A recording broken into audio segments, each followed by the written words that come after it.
Nós estaremos falando, então, sobre esse assunto, né, de aterros de solo reforçado. Eu sou professora Carta, para quem chegou depois, né, eu sou professora aqui no IFTO, no campus Gurupi, sou professora da área de engenharia civil, atuo na graduação, né, e também nos cursos técnicos, presenciais e também no EAD.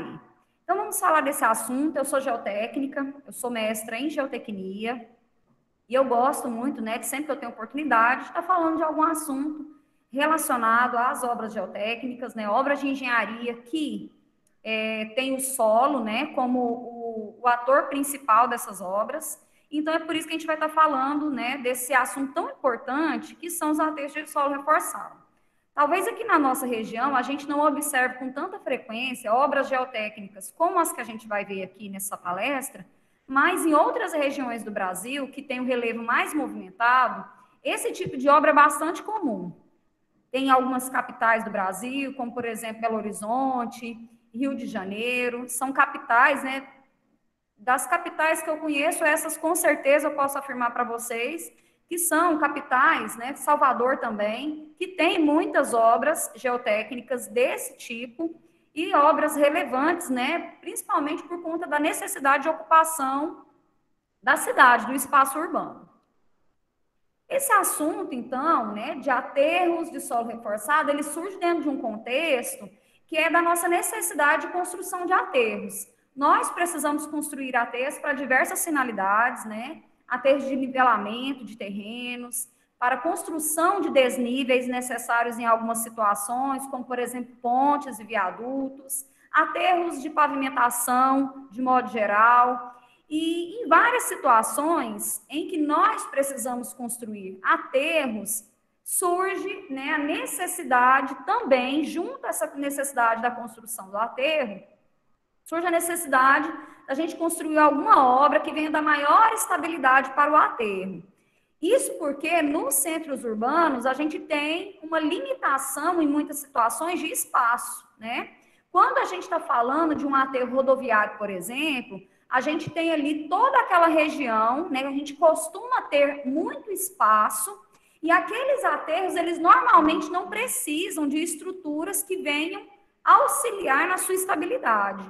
No entanto, quando a gente está falando de aterros dentro dos centros urbanos, a gente geralmente precisa de construir estruturas, né, de engenharia para suportar aqueles aterros e dar uma maior estabilidade. Por quê? Por uma questão de espaço, economia de espaço e por uma questão também de segurança. Então, em muitas situações, nós temos obras como essas obras de muro de arrimo, por exemplo, que são sempre construídas quando eu desejo, né, fazer algum aterro, algum nivelamento, alguma ampliação, né, da área que eu tenho disponível para construção. Então, muitas vezes, a gente acaba construindo, né, essas estruturas. Então, sobre essas estruturas de arrimo, nós vamos falar de alguma delas, porque convém a gente introduzir um pouco sobre esse tipo de estruturas para depois a gente estar falando sobre os aterros de solo reforçado. Então, entre os muros de arrimo, o que é um muro de arrimo? É uma obra geotécnica que suporta um maciço de solo, certo? Esse muro, então, ele vai segurar, ele vai arrimar aquele maciço que está ali, e a gente precisa, né, de algum modo, construir um aterro que vai precisar desse arrimo. Vamos ver aqui alguns exemplos, né? Dos tipos que a gente vai ver aqui, o primeiro são os muros de concreto, né? A gente tem alguns tipos de muro de concreto e esse que eu estou mostrando para vocês aí é um muro de concreto de flexão, ele trabalha por flexão. Por exemplo, eu estou mostrando para vocês aí um desnível, né, de estacionamento, aí a gente pode pensar em diversos tipos de estacionamento, comercial, shopping, de indústria, escola, condomínios residenciais. E aí, nessa situação, precisou fazer, né, um muro de concreto que trabalha a flexão. Por conta de quê? Por conta da necessidade da construção do aterro para nivelar aquele terreno para construir o estacionamento. Então, essa era a motivação. Como segurar esse solo? Uma possibilidade são os muros de concreto que trabalham a flexão. são muros, né, que variam aí a sua altura, podendo, né, alcançar vários metros de altura, e esses muros são de concreto armado, então são elementos estruturais de concreto compostos com armaduras. O concreto, nós sabemos que ele trabalha bem a compressão, mas o aço, ele trabalha bem a tração. E nas estruturas que estão sujeitas à flexão, a gente, de fato, precisa, né, que esse concreto seja armado para conseguir suportar esses esforços. Também nessa mesma linha, né, desses muros de concreto, a gente pode ter os muros de concreto com contrafortes. Esses contrafortes são estruturas auxiliares que aumentam a capacidade de suporte desses muros de concreto. Também são muros de concreto armado que apresentam esses contrafortes, que podem estar dentro do aterro. Então, no caso dessa figura de baixo aqui, nessa figura de baixo que eu estou apontando aí para vocês vejam a altura, né, que está ali o operário. Então, é um muro de vários metros, e aqui essas estruturas de contraforte, elas trabalham como tirantes, e elas vão ficar do lado de dentro do aterro, certo? E aqui, nesse espaço onde esse moço está, nesse operário está, ali vai ser feito, então, um aterro de solo compactado. Então, esses contrafortes podem estar na parte de trás ou na parte de frente dessas estruturas de contenção, certo? Então, temos também esses muros de concreto, né, que trabalham a flexão com contrafortes. Outro tipo de estrutura de contenção, agora, um pouco mais flexível e não é, né, de concreto pré-moldado, não é de concreto moldado no local, mas é de elementos pré-fabricados e montados, né? Ela se chama assim, né, crib wall, porque ela se parece com uma fogueira. Então, é um tipo de estrutura de contenção. Não é muito comum no Brasil, mas ela é muito comum em outros países. Ela é feita, né, de elementos pré-moldados de concreto preenchidos com pedra marroada, né, no seu interior. É um tipo de estrutura interessante, porque ela se adapta bem à configuração que tem ali naquele terreno e às necessidades, né, que tem ali naquela determinada obra. Com certeza, é uma solução mais barata do que um muro, né, de concreto armado, porque ela vai estar suportando pelo seu próprio peso, né? A gente está vendo aí, né, com essa sequência de fotos, que a gente tem uma obra bastante importante, bem relevante nessa obra que a gente vê nessa imagem superior, e também é uma estrutura, né, uma solução que a gente poderia adotar. Outra solução bastante comum são os muros de concreto ciclópico, né? O que é o concreto ciclópico? É aquele concreto que tem a pedra amarroada como agregado, né? Além de ser um concreto convencional, ele também tem no seu interior as pedras marroadas, que são aquelas pedras, né, de dimensão de mão, ali a partir de 25 centímetros, mais ou menos, de diâmetro. São muros de gravidade, né, que vão estar suportando ali, né, o maciço de solo também. Então, todos esses casos que a gente está mostrando aqui são muros, né, que vão suportar o aterro que vai ser construído na parte de trás deles, ok?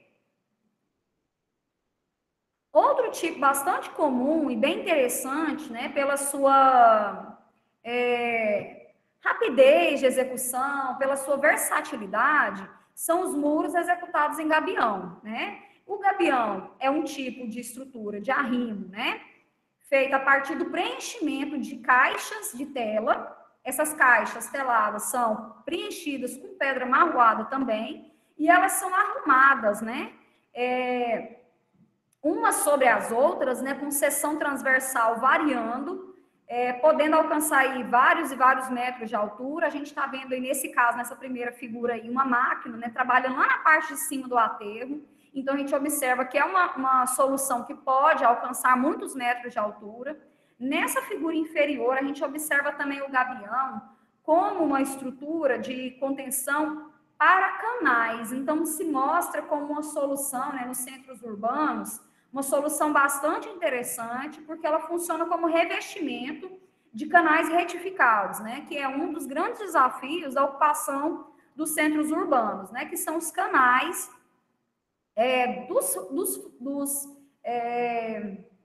dos córregos, né, que tem passando dentro das cidades.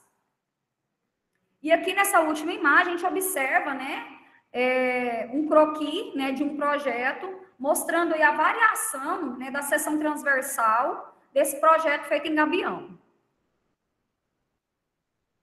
Também, né, uma solução também possível são os muros de pedra. Temos desde o muro de pedra simplesmente organizada, né, pedras amontoadas, ou de pedras argamassadas também. Não deixa de ser uma solução, né, de estrutura de contenção como muro de arrimo, em várias situações. E aqui, eu quero chamar a atenção, que eu ainda não falei, é que para todos, né, esses tipos de estrutura de contenção, né, muros de arrimo, a gente tem que pensar no projeto, no material disponível na região, a gente tem que pensar se o muro em si, se ele é drenante ou não é drenante, se ele for um muro de concreto, concreto ciclópico, pedra argamassada, ele vai ser o quê? Um muro impermeável, então ele vai precisar de elementos drenantes também, né? Para permitir que o excesso de água que acumula no maciço saia e não venha causar inconvenientes, né? Ainda nós temos aqui soluções, né, alternativas com pneus, né? Entra aqui uma solução ecologicamente interessante, né? Porque a gente vê uma estrutura de arrimo que está reutilizando um material que a finalidade dele seriam apenas os aterros, né? Então, existe uma possibilidade de aproveitar esse material com uma técnica adequada, né? Amarrando esses elementos, compactando o solo no seu interior e, posteriormente, como a gente vê nessa figura aqui de cima, depois que o muro, né, foi feito, foi colocada aqui uma camada, né, sobre aquele muro, de modo a proteger aquele muro contra o vandalismo, contra incêndio, né? Porque é um material inflamável, né?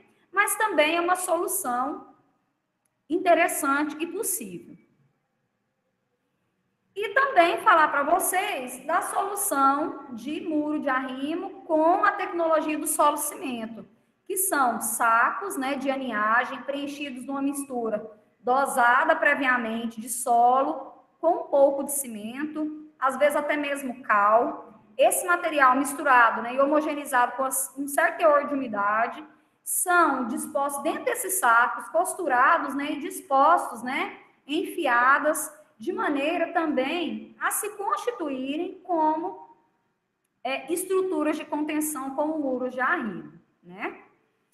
Então, nós falamos de vários tipos de muros de arrimo, várias soluções desde mais complexas, mais caras, soluções aí até ecologicamente mais viáveis, né, em algumas situações.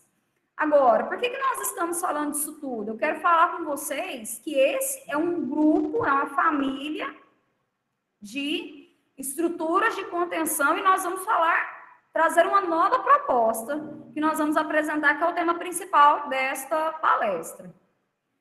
Por que eu estou trazendo esse tema para vocês? Porque a gente tem que pensar que toda obra, ela tem que ser, né?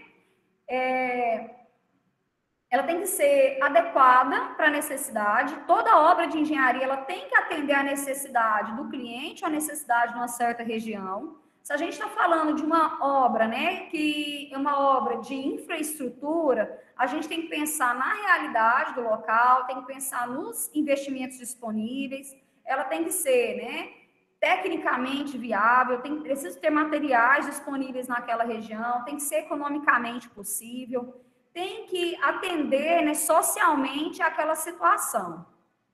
Mas, comparando cada um dessas soluções que a gente apresentou, a gente tem aqui esse gráfico, né, do estudo do Avezzani Neto, de 2013, que ele compara qual é o custo, né, por metro quadrado de estrutura de arrimo em função da altura, né? A gente está observando, então, aí nesse gráfico, que o custo mais elevado aí nesse gráfico é do muro de concreto que trabalha a flexão.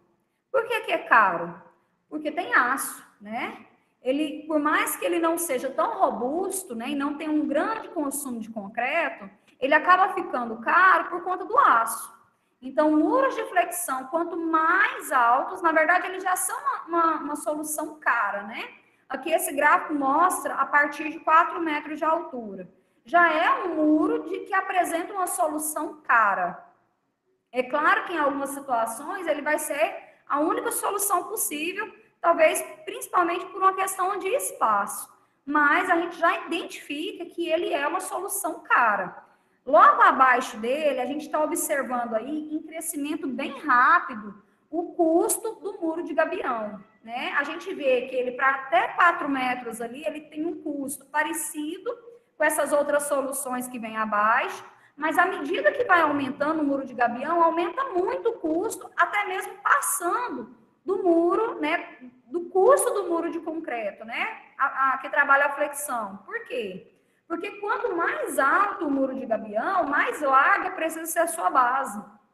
Então, é muito material envolvido, é muita mão de obra, e aquele muro também passa a ser não interessante, porque ele vai acabar ocupando um espaço muito grande que em muitas situações não é conveniente. Agora, abaixo, a gente tem outras custos, né, de outras soluções, como, por exemplo, né, muros de bloco. Nessa linha roxa, a gente tem a opção da terra armada, que a gente vai falar dela aqui, que apresenta um custo bem mais baixo, né, do que o muro de concreto à flexão. E temos aí também, nessa linha mais abaixo ainda, nessa linha azul, a solução de solo envelopado, ok? Então, dessas soluções que a gente está vendo aqui, a gente está vendo duas, né, que é a terra armada e o solo envelopado, que são soluções de solo reforçado. Né? Então, por que esse gráfico é tão importante? Para mostrar para nós que, havendo possibilidade, né, de executar aquela técnica, né, do solo reforçado, que nós vamos falar a partir de agora, havendo a possibilidade de executar essa técnica do solo reforçado, e havendo espaço para que a gente venha executar qualquer uma dessas técnicas, e claro, né, mão de obra disponível, equipamento, né, etc., é interessante a gente pensar na execução de aterros, deixar de executar estruturas de arrimo para executar aterros com solo reforçado, que nós vamos falar aqui de algumas técnicas a partir de agora. Então, o solo reforçado se constitui numa solução economicamente mais viável do que outras soluções, né, de estruturas de arrimo. Então, é sobre isso que a gente vai falar, né, a partir de agora. Esse é o assunto principal, né, dessa palestra, é por causa desse assunto que nós estamos aqui, e nós vamos, então, falar de solo reforçado. O que é um solo reforçado, né? Com o aumento das alturas de escavação, os custos com as estruturas de contenção tradicionais de concreto aumentam consideravelmente, como a gente acabou de ver, né?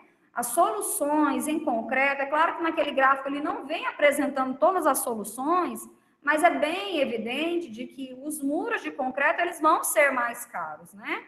Do que as soluções de solo reforçado. Então, assim, essas soluções de solo reforçado, elas se apresentam como soluções mais adequadas, caso seja possível tecnicamente, né? Tem espaço, né? É possível que dentro daquele espaço seja executado uma estrutura de solo reforçado, mão de obra, equipamento, né? E material disponível. Então, executar o solo reforçado é mais interessante.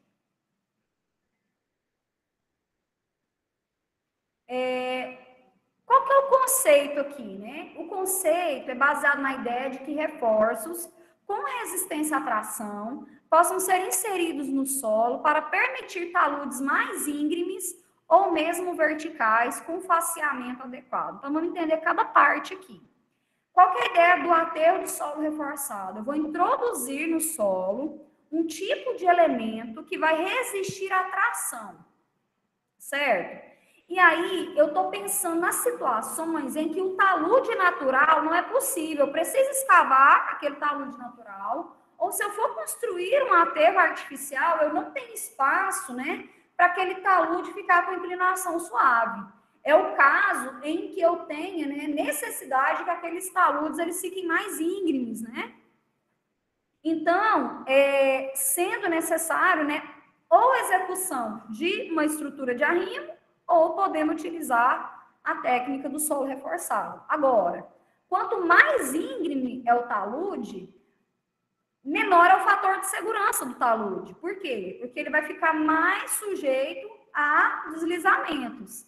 Então, eu preciso colocar dentro daquele maciço de solo um elemento industrializado, né, como nós vamos ver, um elemento pré-fabricado, eu vou colocar dentro daquele solo algum elemento que vai ter uma resistência à tração. A ideia aqui, então, vai ser como que costurar esse solo de modo que ele venha ter uma estabilidade maior e eu consiga, então, obter, né, um faceamento mais íngreme e, às vezes, até vertical, se for necessário, como a gente vai ver numa técnica mais adiante. Então, sem esse reforço, aquele maciço, com aquela inclinação, romperia. Com o reforço, a estabilidade aumentaria, os fatores de segurança aumentariam substancialmente. Então, a gente está falando, né, numa parte, né, ativa que vai estar costurada numa parte resistente, né? Se fosse, por exemplo, nessa figura aqui, se fosse para eu fazer um talude, né, por exemplo, aqui, com uma inclinação de modo que não viesse a romper, eu precisaria fazer uma inclinação que é mais suave. Mas, às vezes, por uma questão de espaço, eu não posso, né? Eu preciso aproximar mais esse talude daquela outra estrutura, né? Às vezes é uma via, uma calçada, às vezes eu preciso aumentar a área útil, né, do aterro. Então, de fato, em muitas circunstâncias, principalmente dentro dos centros urbanos, a gente vai precisar aumentar a inclinação desse talude, né, com um aterro, né, aumentando ali o aterro, aumentando ali aquele solo. E aí o faceamento, né, a gente tem que pensar, eu vou introduzir um elemento no solo, como a gente vai ver aqui, e aquele talude ele vai precisar ter um acabamento. E aí a gente vai ver aqui algumas soluções. A primeira solução que eu quero trazer é do solo grampeado, né? Aí a gente já vai pensando, né? Grampeado, é de fato de grampo, né? Esse nome vem de grampo. Então, o solo ele vai ser literalmente grampeado. Vamos entender como é que isso funciona. A melhoria, né, dos solos, né, por meio dessa técnica, vem por meio da execução de chumbadores, que são grampos. Na maioria das vezes a gente vai falar, não vai falar chumbador, mas vai acabar falando grampo mesmo.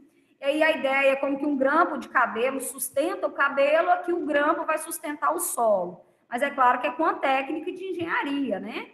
A gente tem os grampos, que são os chumbadores, concreto projetado, às vezes cobertura verde na superfície do talude, né? E também elementos de drenagem para escoar, né, a água do interior do maciço. Então, olha só, olha que imagem fantástica. A gente está vendo aí um grande, né, talude, e toda a face desse talude está sendo reforçada com a técnica do solo grampeado. Vejam que interessante, né? A escavação avançando nessa região, né? Nesse caso, não foi um aterro artificial, mas houve uma necessidade de fazer uma escavação e todo aquele talude, né? Cada uma dessas pontinhas que vocês estão vendo aí é a cabeça de um chumbador, né? De um grampo. E depois, o acabamento de todo esse talude aí está sendo feito com concreto projetado. E também vocês podem observar várias saídas, né, de tubulação, né? Essas tubulações aqui são os tubos de drenagem, né? Todo esse talude está sendo reforçado com a técnica do solo grampeado, que nós já vamos entender como é que é executada, e também a gente já identifica, né, nessa obra os elementos de drenagem que são tão necessários para eliminar, né, o excesso de água de dentro desses taludes. A gente pode ter, né, essa face, né, do talude finalizada com concreto projetado, como a gente está vendo aí nessa máquina, né, esse operador com o mangote ali do concreto, Ou nessa figura de baixo, a gente observa também um talude, né, inclusive com degrau, né? A gente vê um grande talude reforçado com a técnica do solo grampeado, mas existe um material, né, artificial que foi colocado sobre essa face de talude, né, que é um geossintético, que foi montado sobre a face desse talude e foi feita também uma hidrossemeadura, né? A gente está vendo aí o início, né, da germinação dessa vegetação e conferindo, né, uma cobertura, né, verde, uma cobertura vegetal para esse talude, que também tem vários outros aspectos aqui que a gente sabe, né, se a gente for partir para a avaliação ambiental dessa solução, ela é melhor por questões de erosão, por questões de infiltração, né? Ambientalmente ela é mais adequada. E em muitos casos, inclusive, é uma solução até mais barata do que a solução do concreto projetado. Então, esse grampo, ele é um elemento, né, resistente à tração. Semelhante a ele, a gente tem uma outra técnica, né, que é muito utilizada, associada aos muros de concreto, né, de flexão, que é o tirante. Então, um é o grampo e o outro é o tirante. São técnicas, não vou falar de tirante aqui, né, mas são técnicas muito semelhantes, mas enquanto o tirante ele é ativo, o grampo ele é passivo. Qual que é a diferença? O tirante ele já atua, né, ele já é resistente à tração, desde finalizada a sua cura, né? Quando ele é feito uma pretensão, né, daquele cabo de aço dentro do solo, e ele então já é ativo. E aqui no grampo não, ele é passivo. Vamos entender como é que é a estrutura do grampo. E aí depois talvez eu volte a explicar o que é isso de passivo e ativo. O grampo, ele então é constituído, né, de uma parte de um elemento de aço, né? Uma barra de aço, que vai ser introduzido no solo, né? Depois que foi feito um furo, né? Então, é feito um pré-furo dentro do maciço do solo, e dentro desse pré-furo, a gente coloca ali aquele grampo, certo? Aquele grampo, ele vai ali com um espaçador, que é chamado de centralizador, para que venha garantir que aquela barra fique, né, completamente centralizada dentro do furo. Todo aquele espaço que sobra vai ser preenchido com calda de cimento e depois, né, na superfície, a gente vai ter ali um concreto projetado ou a cobertura vegetal. Para finalizar, né, depois que essa cobertura ali foi colocada, a gente faz, então, um acabamento do grampo, a fixação do grampo com uma placa de concreto pré-moldado ou metálica, né, de aço, e uma porca. Então, simplesmente aquele grampo, ele é concretado dentro do solo e no paramento, né, do lado de fora daquele talude, sobre aquele elemento, né, que vai ser colocado ali, ou o concreto projetado ou a cobertura verde, vai vir ali um elemento de fixação daquele grampo. Vários grampos podem ser colocados em várias linhas, vários tirantes por linha. Esses grampos, eles têm uma inclinação que varia aí de 5 a 15 graus, né, em relação à horizontal, e ele é dimensionado, né? Assim como qualquer elemento de engenharia, esse grampo também é dimensionado, né? Nessa segunda figura, a gente vê um croquis, né, de um projeto de solo reforçado com grampo. Aí nós temos 5 linhas de grampo, também observamos os elementos de drenagem e na face concreto projetado. E em perspectiva, né, é assim que a gente vê nessa última imagem como é que ficam os grampos, né? Porque ali a gente vai ter várias linhas, né? E aquilo ali vai se repetir, né? Em toda a obra, né? Tanto quanto seja necessário. Os grampos, eles são, então, elementos de aço que vão ser, né, introduzidos no solo, e o objetivo dele é resistir aos esforços de tração. Por quê? Porque o aço, ele é bom em resistir à tração. Por que do ativo e do passivo? O tirante, ele é ativo, é como ele é comparado à estrutura de concreto protendido, o tirante. O grampo, não. O grampo, ele é comparado ao elemento de concreto armado. O aço, dentro de qualquer elemento de concreto armado, ele está ali passivo, né? Ele só vai começar a trabalhar quando aquele elemento de concreto sofrer uma deformação, ainda que seja milimétrica. Aquele aço, dentro do elemento estrutural de concreto, ele só vai trabalhar depois que o elemento de concreto sofreu uma pequenininha deformação. Por exemplo, quando a gente concreta uma viga, ela está sustentada, né? Ela está dentro da forma e ela está sustentada por escoramentos. Chegou o dia de retirar forma e escoramento. O que vai acontecer com a viga? Ela vai ter a sua primeira carga, né? Que é o peso próprio. Então, aquele peso próprio na viga já vai gerar deformações, ainda que sejam milimétricas, já vão ativar o aço. O grampo do mesmo jeito. O grampo, ele é um elemento colocado dentro do solo e ele também é passivo, do mesmo modo como o aço no concreto armado. Então, quando que o grampo começa a trabalhar? Quando aquele maciço de solo, por alguma razão, por conta de acomodação, cargas, né, as tensões geostáticas, ele se acomodar, ainda que milimetricamente ele se movimentar, o grampo, então, vai começar a trabalhar, vai ser ativado, certo? Ele, então, vai dar estabilidade global, né? Vai aumentar a estabilidade global do talude, mas nós não podemos esquecer dos elementos de drenagem, né? Os elementos de drenagem, eles também colaboram com a estabilidade do talude, ao passo que eles coletam toda a água que porventura infiltrar dentro do aterro, dentro do maciço de solo. Aquele elemento de drenagem, seja ele, né, superficial, como são os barbacãs, né, que está nessa primeira imagem, seja ele um elemento de drenagem superficial, né, um gel composto, por exemplo, né, um gel composto linear. Não vamos falar, não vamos especificar aqui as características desses produtos, mas eu estou citando para vocês aqui que existem diversos tipos de elementos de drenagem que podem ser utilizados. Seja um elemento de drenagem de paramento, que são aqueles que estão justo ali, né, próximos à superfície do talude, ou seja, também, né, elementos de drenagem profunda, como são os DHPs, ok?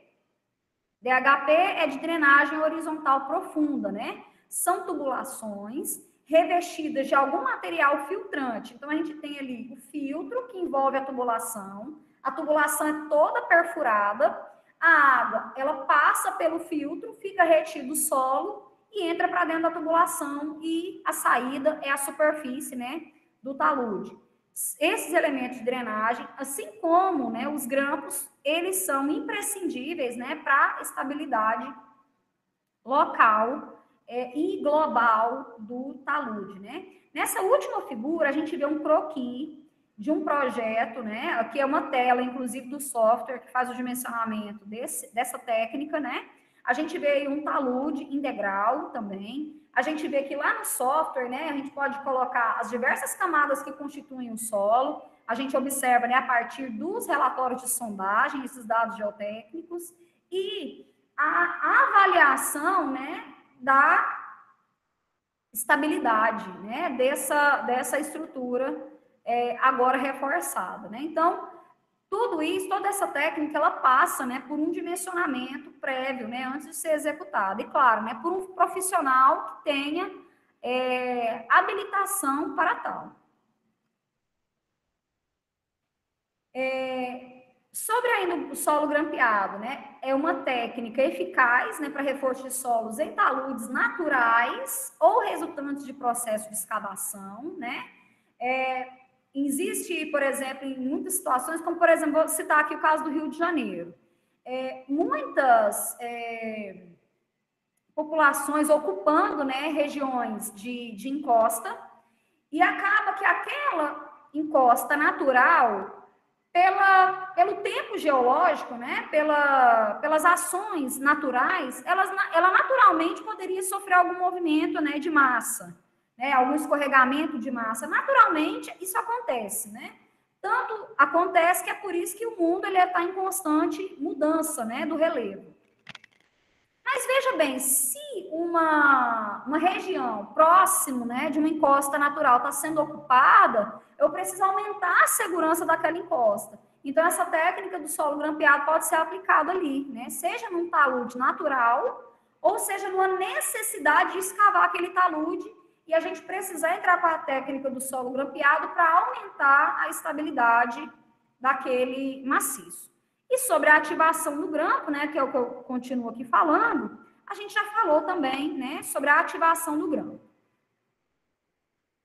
E o que de fato segura, né? O grampo vem aqui no cabelo e segura o cabelo, né? E o grampo dentro do solo, como é que ele funciona? Como é que ele trabalha? Eu coloquei uma barra de aço num pré-furo, né, num furo no solo, eu injetei uma calda de cimento, mas por que segura, né? O que garante que está segurando ali? É porque existe um atrito, né, entre aquela calda de cimento e o solo. Então, é aquele atrito, né, do mesmo modo como a barra de aço fica ancorada dentro do elemento estrutural de concreto. Aquele grampo dentro do solo, né, ele vai ser concretado, né, vai ser injetado ali uma calda de cimento, e o atrito entre aquela calda de cimento e o solo é o que, de fato, vai garantir a resistência dessa técnica, né? Quanto maior o atrito entre o solo e a calda de cimento, melhor vai ser o desempenho do grampo. Então, em muitas situações, é necessário que avaliar bem, né, a composição desses materiais e como é que é o comportamento na interface. A gente não vai falar sobre isso, mas existem, né, ensaios específicos, né, existem simulações, né, por softwares de geotecnia que a gente pode utilizar para avaliar como é que funciona, né? Além de dimensionar, eu posso avaliar como é que vai ser o comportamento daquela estrutura que está sendo construída ali. Aqui eu estou mostrando para vocês, por exemplo, né, são as telas, né, de exemplo aí de todos os cálculos, né, de todos os esforços atuantes sobre a estrutura, né, de um solo reforçado, que a gente está vendo duas situações diferentes, duas geometrias distintas, né, a gente pode utilizar um software, existem vários softwares. Não é um bicho de sete cabeças utilizar esses programas. No entanto, a gente tem que ter um mínimo, né, de conhecimento e também a gente precisa ter qualidade nas informações que a gente vai fornecer ao software. Porque calcular, qualquer um calcula. Digamos assim, eu pego uma calculadora e digito quaisquer números ali. A calculadora vai me dar um resultado. Agora, o que significa aquilo? É como um software. A gente pode utilizar um software para dimensionar esse tipo de estrutura. No entanto, eu preciso avaliar a qualidade dos dados que eu vou fornecer. Os dados geotécnicos, os dados, né, da estrutura que eu estou ali colocando, quais são as verdadeiras resistências e todas as outras propriedades de que aquele software precisa para dar um resultado bem próximo da realidade. Antes da gente passar para a próxima técnica, eu quero mostrar para vocês um vídeo.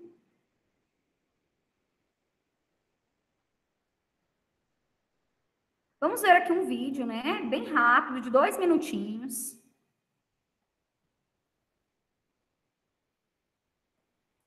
De solo reforçado.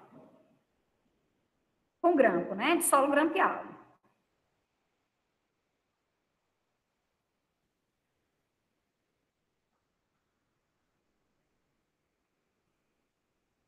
Então, nesse momento, a gente está vendo aí, né, os operadores fazendo o pré-furo.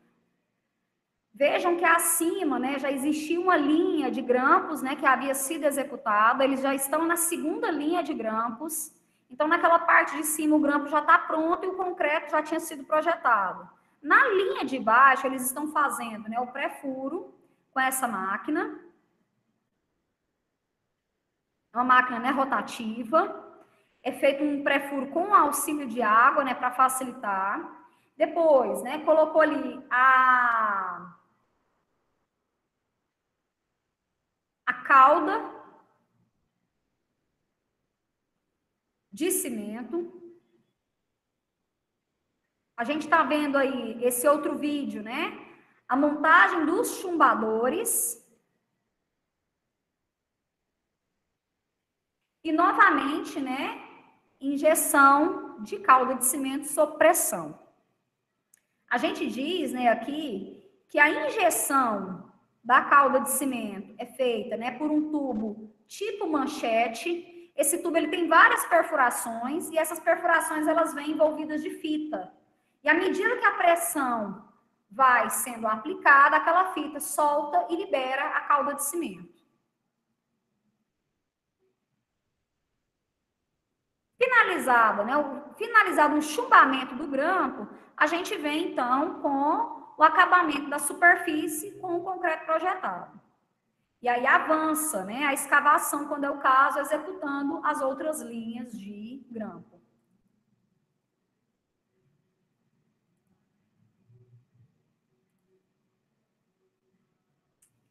E aí, pessoal, nós já falamos então de uma técnica de solo reforçado, eu vou falar mais de duas técnicas. E à medida que vocês forem tendo aí dúvidas, vocês podem, né, colocar no chat ou esperar para o final para a gente estar respondendo vocês. Uma outra técnica que eu vou falar é de solo reforçado com geossintético, ok?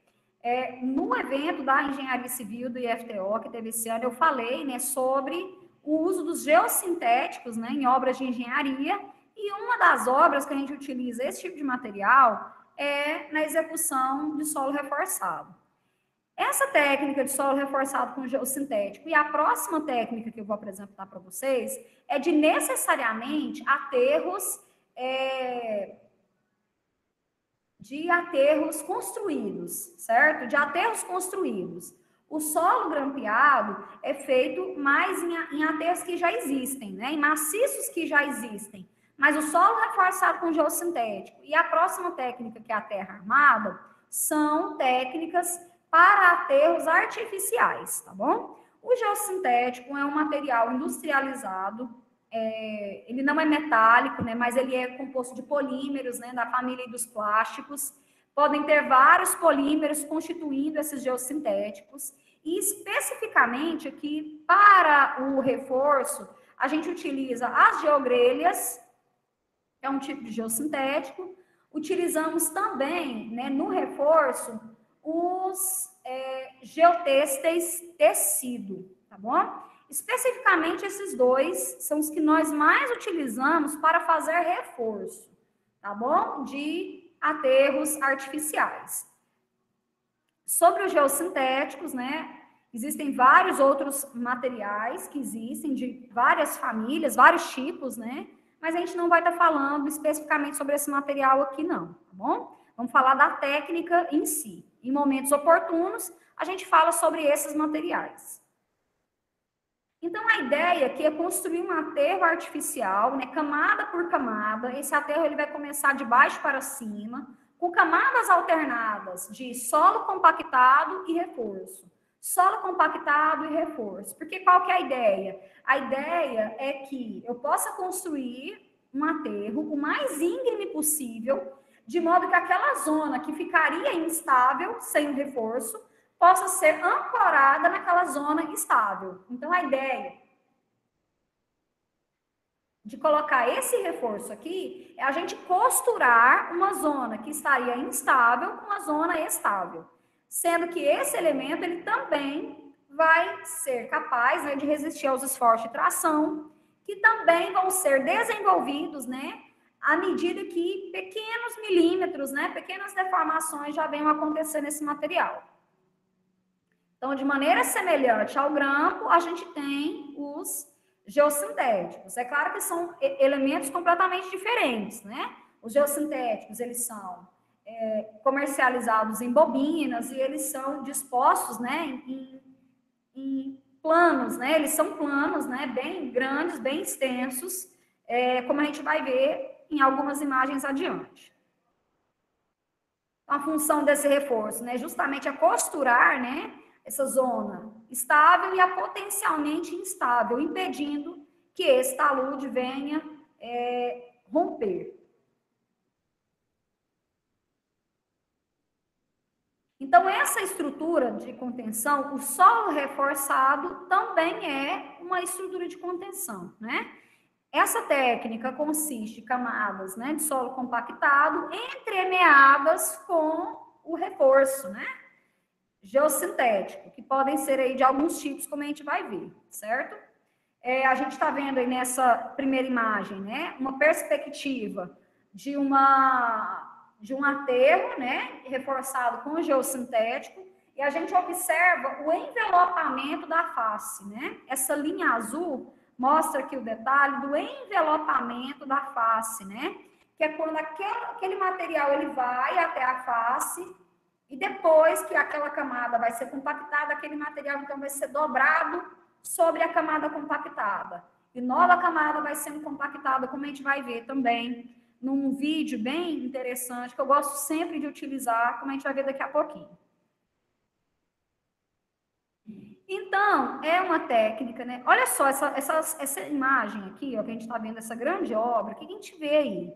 A gente vê um talude natural e a solução aqui para a estabilização desse talude não foi de solo grampeado, mas foi de executar um aterro, né? Adjacente, executar um aterro com material selecionado, bem compactado, né? Com umidade adequada e reforçar ele com o geossintético, né? Então, várias são. Esse aterro ele vai começar de baixo para cima, ele vai começar, né, com camadas intercaladas de solo compactado e do geossintético, sendo que esse geossintético pode ser um geotexto ou uma geogrelha ou os dois, né? Como a gente vê nessa obra aqui, essa obra está utilizando os dois, está utilizando tanto o geotexto como a geogrelha, né? Está associando, ok? E aí, falar do faceamento. O faceamento, né, que é a parte, né, que protege o talude, pode ser de diversos acabamentos, né? A gente pode ter de bloco pré-moldado de concreto, podemos ter simplesmente pelo reforço enrolado, né, que é o envelopamento, e aí a gente tem que pensar se aquela face vai ficar simplesmente protegida pela dobra, né, do material, a gente tem que pensar no que vai proteger aquele material, certo? A gente tem a opção também de colocar sobre o talude outro tipo de material, por exemplo, um outro geossintético, que venha receber uma vegetação, né, uma hidrossemeadura, e aquela vegetação se desenvolver e proteger aquele material. Pode ainda, né, eu posso ter essas soluções de bloco pré-moldado, autoenvelopamento, cobertura vegetal, ou ainda pode ser uma parede de alvenaria, né, construção de uma parede de alvenaria simplesmente para proteger aquele aterro, painéis de concreto, concreto projetado, inclusive, né, a gente pode ter também várias soluções, né, de faceamento para essa técnica do solo reforçado com geossintético. Então, aqui a gente está vendo, por exemplo, uma técnica, né, da Macafer que chama Terra Mesh. Não, acho que eu estou confundindo aqui o nome. Não é Terra Mesh, é outro nome. Mas o que a gente observa? A gente observa essas escamas de concreto pré-moldado. Elas têm esse outro elemento de concreto que encaixa, né, nessas escamas e eles ficam para dentro, né? Eles são como que tirantes, né, para dentro do aterro. À medida que a camada vai sendo compactada, né, com reforço, essas escamas vão sendo posicionadas, né, na face do aterro, né? E elas ficam ali dando acabamento, né? Uma obra muito grande que tem com essa solução está ali em Belo Horizonte, uma obra de um condomínio que tem ali a margem da rodovia. Para quem vai de Confins para Belo Horizonte, do lado esquerdo da rodovia, tem um condomínio muito grande, um condomínio residencial, em que essa técnica foi aplicada. E é uma técnica muito bonita, porque ela visualmente, né, ela tem um apelo paisagístico muito interessante E ela também tem a sua funcionalidade, né? É um aterro, são vários aterros, vários níveis de aterro reforçado com geossintético, e esse acabamento, né, com elementos pré-moldados, né, de concreto que podem ser aí diversos, né? E uma atenção que a gente precisa ter é na ancoragem desse material com a solução de reforço, certo? A gente precisa pensar na conexão desse material de faceamento com o reforço daquele solo. Não pode ficar elementos soltos, né? A gente tem que pensar nessa conexão.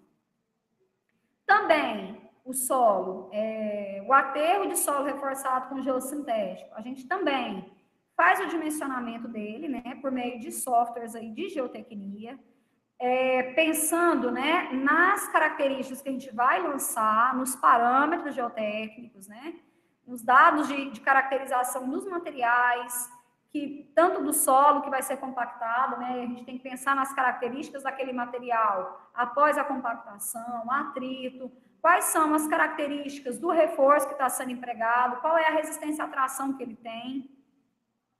Todos esses parâmetros são fornecidos, inclusive, né, se naquele aterro vai ter sobrecarga ou não vai ter sobrecarga. Todas essas informações são colocadas, né, para um correto dimensionamento dessas estruturas.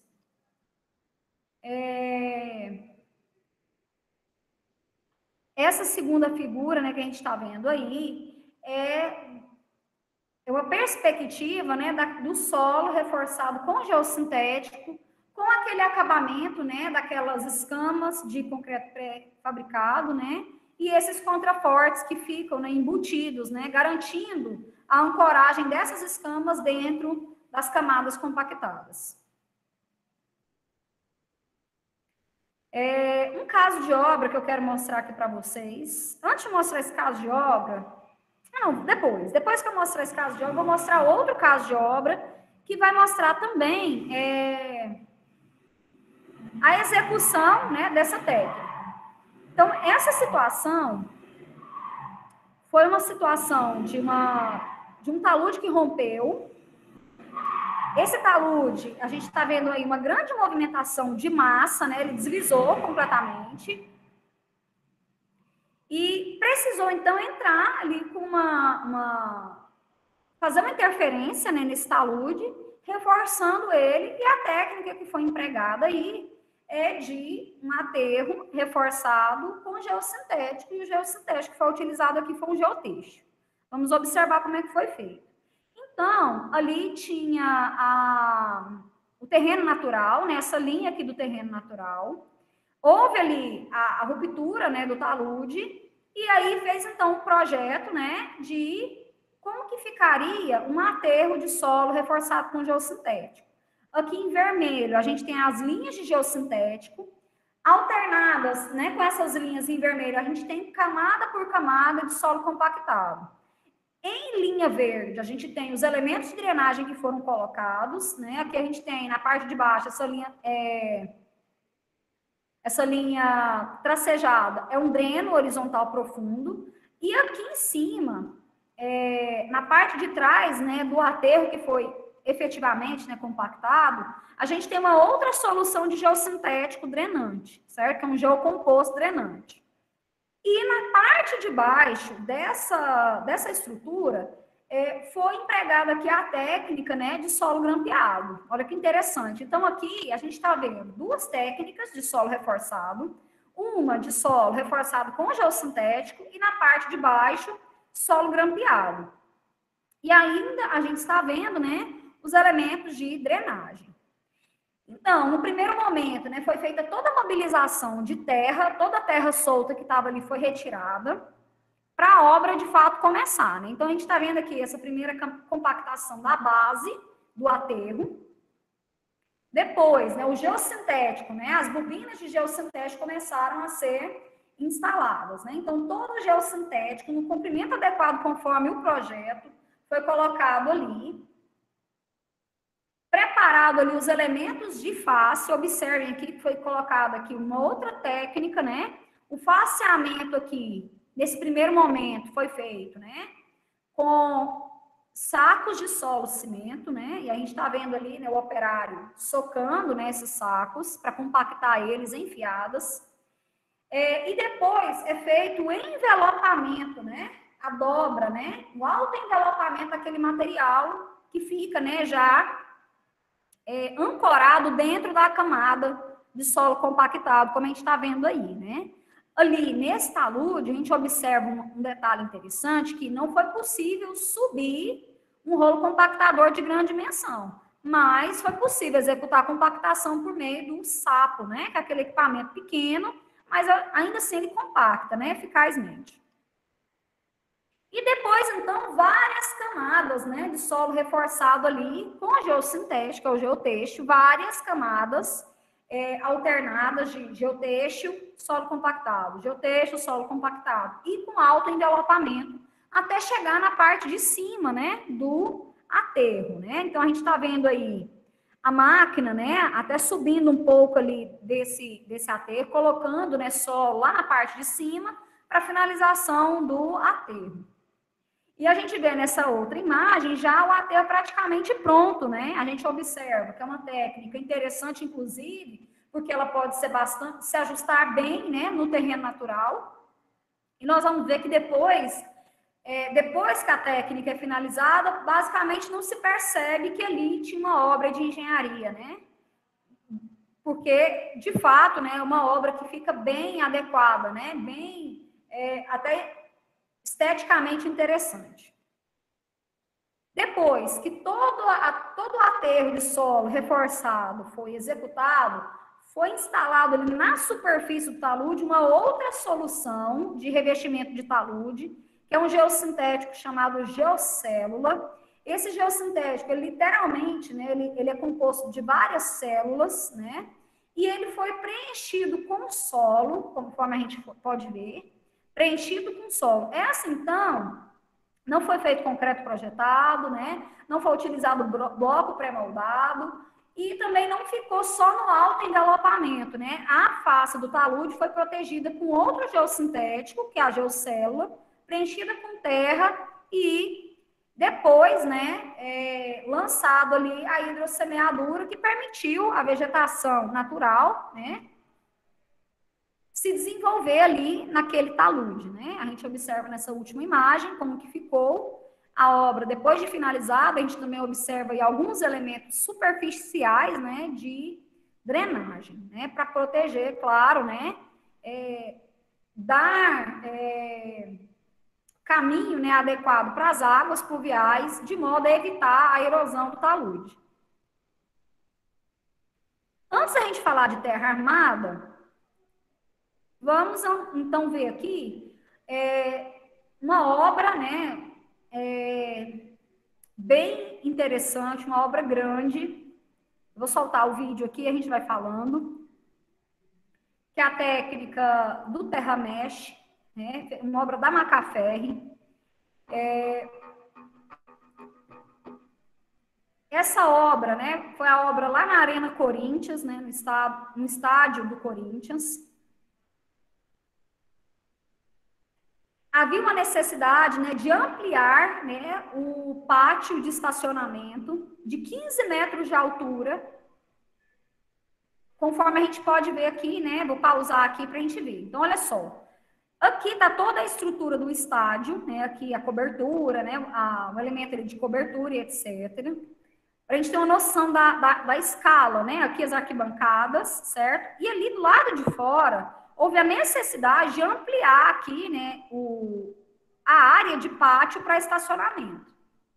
O desafio aqui era a construção de uma estrutura de contenção de 15 metros de altura, né? E aqui, claro, né, com muita engenharia e avaliando as diferentes possibilidades, para essa altura ficou definida a técnica, né, do aterro de solo reforçado com geossintético, como a gente vai ver. A gente vai ver o emprego de vários tipos de geossintéticos aqui nessa obra.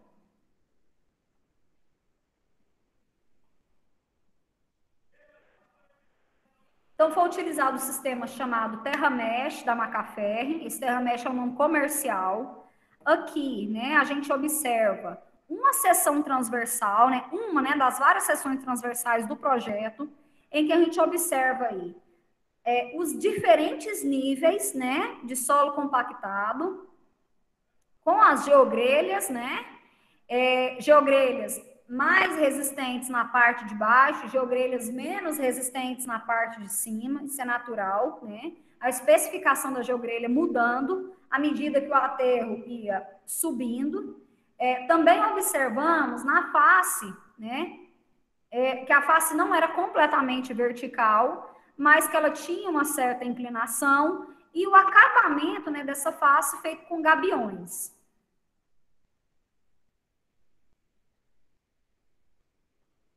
Então, toda essa linha vermelha era o muro, né, em terra mesh. Então, vamos observar aí a base compactada. Foi lançado aí um geotêxtil.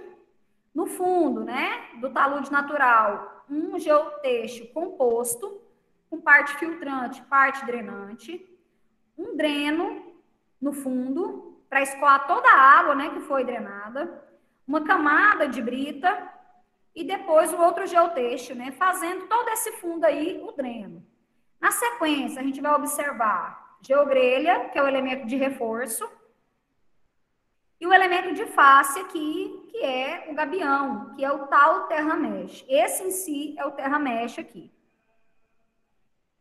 E sempre vamos observar entre as camadas o emprego aí da geogrelha, camada compactada, geogrelha, camada compactada, geogrelha, camada compactada, e assim sucessivamente, né? E o elemento de face até finalizar todo o aterro. Muitas camadas de solo compactado, né? Até chegar aí nos 15 metros de altura. Observem que as primeiras camadas, né? Mais estreitas e as camadas mais superficiais, mais altas, né? Observem aí, né, nessas imagens dá para ver, né, todo o muro sendo executado. É uma obra muito bonita, né, muito grande, muito bonita.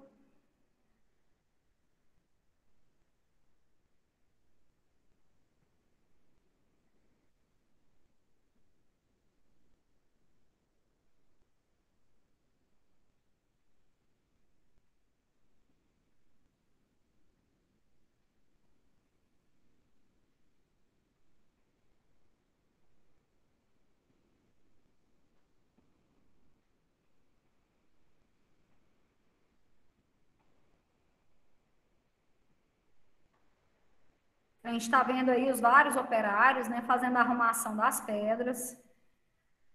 O gabarito, né, também, aí a gente vê o gabarito, né, para montagem das caixas de gabião.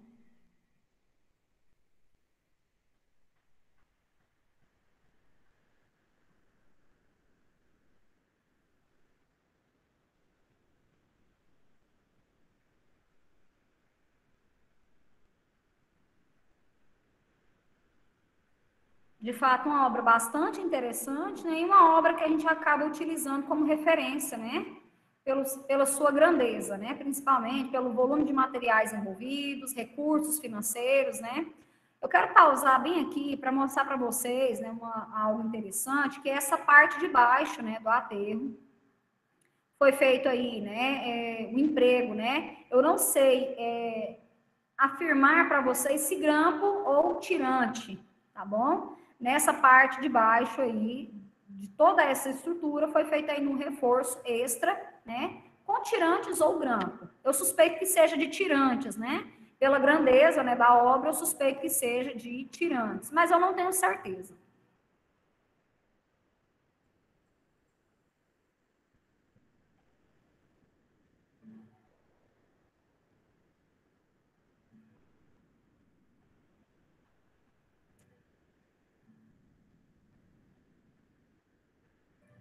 Tá certo? Então, vou parar por aqui. Quem quiser depois assistir um pouco mais, né, só procurar por Terra Mesh no YouTube da Arena Corinthians, vocês vão conseguir continuar, né, vendo, né, esse vídeo. E aí vamos então para a última técnica, né, que nós vamos falar aqui, que é a técnica da terra armada, né? A gente já falou, já ouviu falar muito em concreto armado, mas terra armada, talvez para alguns de vocês seja a primeira vez que está ouvindo falar, né? Existe, então, a possibilidade da gente armar o solo, né, com aço, né? Literalmente é isso, né? Colocar armadura dentro do solo, e aí é uma armadura diferente dos grampos e tirantes, porque aqui não tem a injeção da calda de cimento. E a gente vai observar, então, como é que se desenvolve essa técnica. A terra armada é uma técnica, né, especificada, cujo, desde o pré-dimensionamento até a sua execução, materiais, né, especificação de materiais, se encontra na NBR 9186. Lá nessa norma diz assim que a terra armada é um sistema constituído pela associação do solo de aterro com propriedades adequadas, armaduras, que podem ser tiras metálicas ou barras de aço, flexíveis, colocadas em geral horizontalmente no interior de cada camada de aterro, né, que vai sendo construído. E ainda a gente tem um elemento de pele, uma escama de pele, que é colocada no paramento, né, que é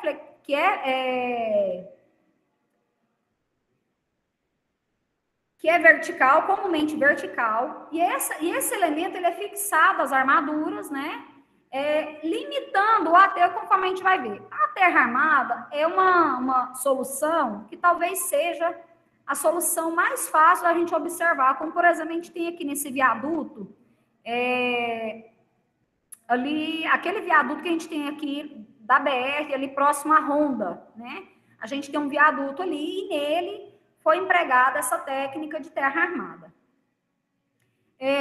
Como eu sou de Goiânia, eu gosto de trazer esse caso, que é um caso, né, ali da marginal, do cruzamento da Marginal Botafogo com a Avenida E, numa região ali de Goiânia. Esse cruzamento da Marginal Botafogo com a Avenida E foi por muitos anos um cruzamento em mesmo nível, né? Ou seja, essas vias se cruzavam no térreo, né, no terreno natural, e tinha ali muitos semáforos, era um cruzamento, né, de muito engarrafamento, e aí uma solução interessante foi fazer essa técnica, né, da terra armada. No entanto, o desafio era, de um lado tinha muito espaço, porque tem aí o parque, mas do outro lado a gente tinha a limitação de espaço, né, pela proximidade com residências, pela necessidade de fazer outra via e pela proximidade com o córrego, né? Se vocês observam aqui, ó, aqui é o córrego Botafogo, e do lado de cá do córrego Botafogo tinha muito espaço para fazer, tanto que aqui foi utilizado, né, um aterro com inclinação favorável, não foi feita nenhuma técnica de reforço, né, nesse aterro aqui, ele ficou com inclinação natural e simplesmente foi colocado grama, né, na superfície do talude. Mas do outro lado, que a gente tem ali a outra via da Marginal Botafogo, tão perto do canal, né, do córrego, e tão perto das residências, ali não dava, né, espaço para construir um aterro que não fosse, né, com paramento vertical. Então, ali foi empregada essa técnica da terra armada. E aqui outras imagens, né, mostrando aí a possibilidade, né, do emprego da terra armada para aterros, né, de grandes alturas, né, aterros aí em situação de rodovias, em situação de túneis, né, ferroviários e etc. Né? Então, é uma técnica bastante empregada, é uma técnica simples, né, e ela é uma técnica interessante porque ela associa uma técnica de reforço, que é fácil de ser executada. A gente tem um elemento que resiste à tração, que é o aço, e o solo compactado, é basicamente isso. E o elemento de face, né, que são essas escamas, que são pré-moldadas. Então, assim, é uma técnica muito fácil de ser empregada e por isso ela é tão utilizada no Brasil. Vamos falar, então, dos materiais que compõem, né, essa técnica. O principal deles é a armadura, né, que trabalha em atrito com o solo do aterro, sendo responsável pela maior parte da resistência interna à tração do maciço. Então, aqui, o maciço, né, de solo é um aterro artificial, construído, né, de baixo para cima, com camadas alternadas, né, de solo compactado e armadura. É o atrito entre esse solo compactado e essa armadura que vai dar resistência, né, para esse aterro.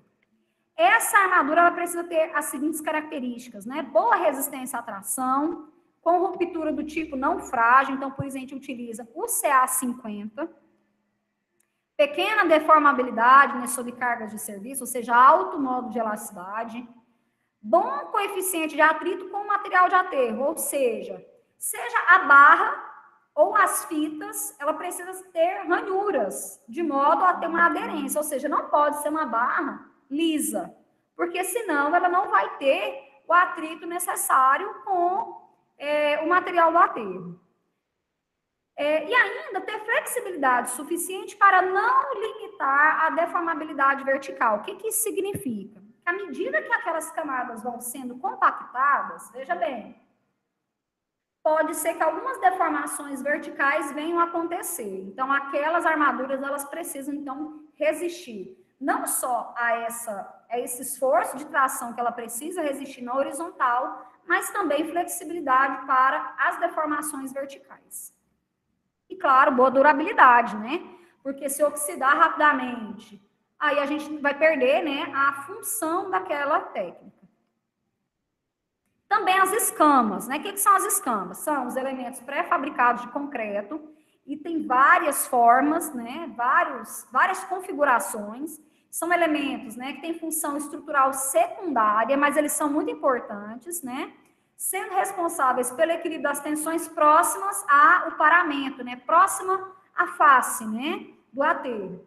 Em geral, são placas pré-moldadas de concreto, armado ou não, conjuntas abertas entre si para efeito de drenagem e articulação das peças. Gente, todas essas técnicas, é importante a gente falar aqui, desde os muros de arrimo, né, até essas técnicas de solo reforçado, sempre tem um nível de deformação, sempre. Alguns vão deformar mais, por exemplo, muro de pneu deforma muito. Outros vão deformar menos, como, por exemplo, os muros de arrimo de concreto ciclópico. Eles vão deformar bem menos porque eles são muito grandes.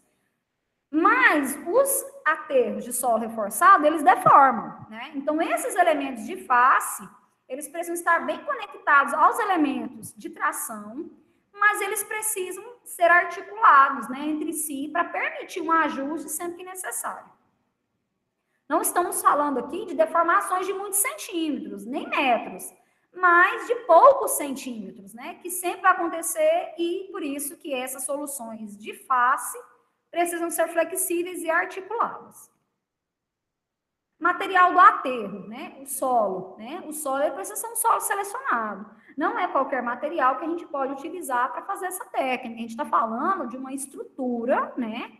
De um aterro artificial que precisa ter resistência para suportar a estrutura que vai ser construída sobre ele, que na maioria das vezes é uma estrutura, né? De rodovia, na maioria das vezes, ou às vezes é um viaduto, né? Então, as cargas daquele viaduto, parte das cargas vão estar apoiando naquele aterro, né? Além de estar apoiando nos pilares, apoiando em parte naquele aterro também. Então, tem que ser um aterro selecionado. Dimensão máxima dos grãos aí em torno de 25 centímetros. Grau de compactação tem que estar, assim, quase no 100%, né? Em relação aos dados de laboratório. E outras informações a respeito, né? Dos materiais que devem ser selecionados para aplicação dessa técnica vão estar lá na norma, né, 9.186. O que eu quero ainda falar para vocês aqui? De dimensionamento e de execução, né? Vou mostrar para vocês também um vídeo e, claro, né, mostrando para vocês que, assim como qualquer outra obra de engenharia, qualquer outra obra geotécnica, a gente tem a possibilidade também de fazer o dimensionamento dessa estrutura, né? A gente precisa dos parâmetros do solo, dos parâmetros do aço e fazer a avaliação, né, de toda essa estrutura por meio do software. E como que se dá, então, a execução, né? A execução, ela começa, né, de baixo para cima, com a execução da soleira, que é a fundação da face, certo? Depois a gente tem a execução da primeira linha de escamas, que são esses elementos pré-fabricados da face, E depois a gente então vai ter a primeira camada de aterro até o primeiro nível de armadura, né? É um solo armado, né? Terra armada. E aí vem as armaduras conectando nas escamas. Às vezes, dependendo da largura do aterro, essa armadura vai de uma face até a outra face. Se for um aterro de duas faces. Se for um aterro de uma face apenas, então essa armadura vai conectar na escama e vai até o interior do maciço. Mas muitas vezes a gente tem essa técnica, né, empregada com um aterro de duas faces, face de um lado e face de outro. Às vezes, se for um aterro muito largo, a armadura não vai estar ligada de um lado para o outro. Mas às vezes, se for um aterro mais estreito, a gente vai ter conexão de armadura de um lado, de uma face até a outra face. Como a gente pode ver, então, nessas figuras aqui. Na primeira imagem, a gente observa aí um aterro de solo reforçado, né, uma terra armada, de uma face apenas, em que a gente está vendo aí as tiras de aço sendo executadas, né, de um só lado, porque aqui o aterro está sendo feito, né, encostado no talude natural. E aqui, inclusive, foi feita uma técnica, né, além do solo compactado, foi utilizada aí uma brita graduada, tratada com cimento, a chamada BGTC. E na segunda figura, a gente observa um aterro com duas faces, em que a armadura de uma face não conecta com a armadura da outra face, ok? O comprimento, né, a quantidade de tiras, tudo isso é dimensionado no software. A gente, então, segue na sequência de posicionamento de armadura e compactação de camadas, né? Além disso, a gente precisa colocar as juntas, né, entre os elementos de face e seguir montando face, lança o aterro, lança a armadura e assim sucessivamente até finalizar o aterro. Vamos ver então o último vídeo para a gente depois partir para as perguntas.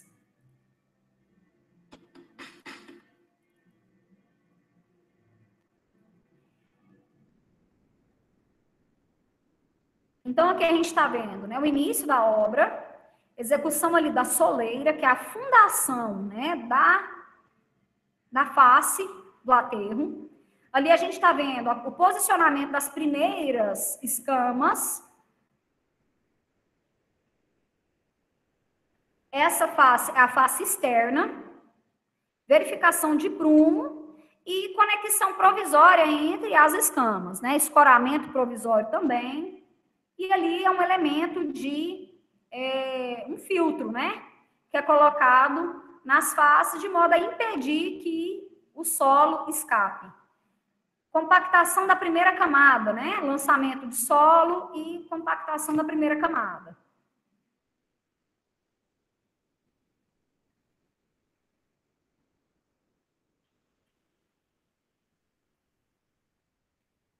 Nesse vídeo, está mostrando uma técnica, né, de uma fita de aço que foi utilizada, né? Então, aqui não é barra de aço, mas fita, ok? Aquele elemento na cor preta, um elemento filtrante, né? Ele fica nas juntas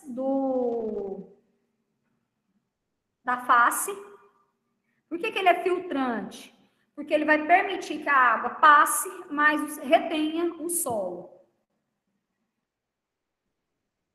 Então, lançou a armadura, lança o solo, espalha e compacta novamente.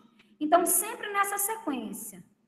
Compactação, armadura, faceamento, né? Primeiro é o faceamento, compactação, armadura, faceamento, compactação, armadura, e assim sucessivamente, até finalizar a altura do aterro. Observação aqui, eles estão utilizando dois equipamentos de compactação. Perto da face, utilizam um equipamento de pequeno porte, que pode ser uma placa vibratória ou um saco. Longe da face, a gente utiliza um equipamento de grande porte, que pode ser um rolo compactador liso ou pé de carneiro. Finalizada a compactação, altia a face e segue. Posicionando a armadura, fazendo a compactação e etc. Veja que do lado de fora desse aterro foi executada uma via, né? Esse caso aqui é muito semelhante, né, quando a gente tem aí aterros, né, para viadutos, né, aterros rodoviários.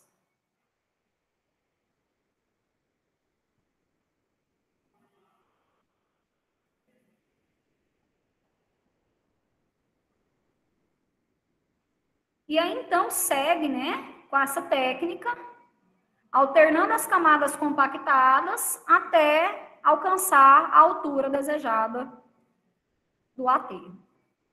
Quem quiser também ver um pouco mais, né, desse vídeo, pode acompanhar aí, né, no YouTube. Aqui está o aterro finalizado, né?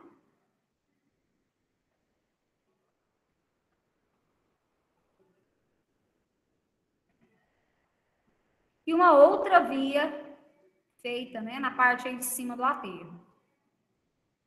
Ok?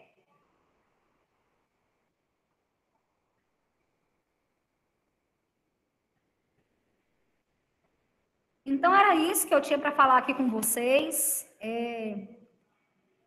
Estamos em cima, né, do tempo. Eu estava acompanhando aqui pelo celular, no celular faltava mais alguns minutos, mas, então, era isso que eu queria falar para vocês. Se vocês têm alguma dúvida, né, eu não fiquei acompanhando aqui o chat, mas se alguém quiser abrir o microfone e tirar alguma dúvida, né, pode ficar à vontade.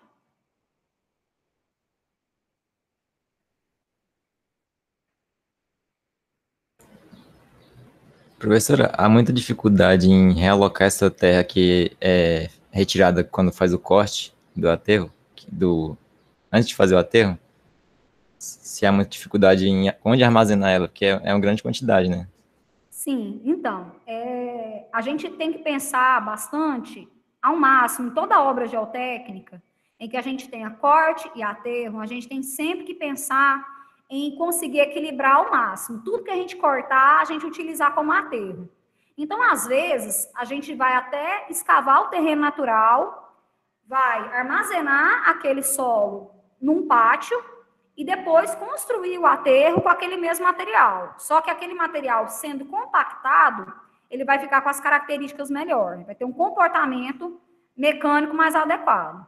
Então, a gente tem sempre que pensar em equilibrar o volume de corte com o volume de aterro. Agora, nas situações em que falta material para fazer aterro, a gente tem que tomar de uma área de empréstimo. Ou está sobrando material de corte, a gente tem que levar para uma região de bota fora. Tanto explorar uma jazida quanto levar o material para o bota fora requer custo, né? Aí, se os volumes são muito grandes, aí a gente tem um alto custo envolvido. Se são obras, né, públicas, a gente tem a possibilidade de áreas públicas para tirar, né, para tomar esses materiais, jazidas públicas, né? E quando não, aí a gente tem que comprar mesmo o material. Mas é bem comum, né? Todo esse movimento de terra é bastante comum.